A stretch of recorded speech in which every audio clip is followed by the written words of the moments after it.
On the border this afternoon, last week, Bob Stefanowski, who was running for governor of Connecticut, stepped away from the campaign trail to head to Poland and help with Ukrainian refugees. Channel 3 New Haven Bureau Chief Matt McFarland spoke with him today and is live right now with more on his trip overseas. Matt.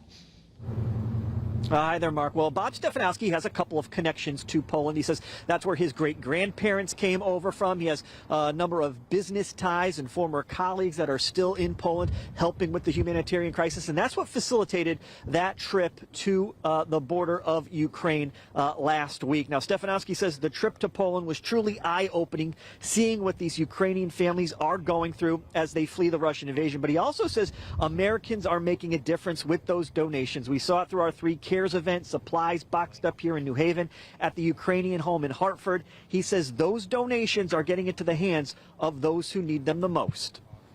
It's one thing to watch it on TV, and it's one thing to look at the maps and the arrows going over the border.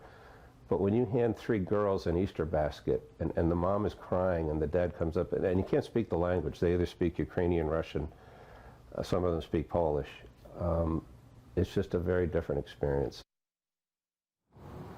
And now, while he spent time on the border, he also visited a school that's been set up for Ukrainian refugee children and their parents. Stefanowski, along with a former colleague, came up with this idea. They're supporting it, funding it as well. We'll have that part of the story coming up tonight at 5:30. We're live with the mobile newsroom. Matt McFarland, Channel 3 Eyewitness News.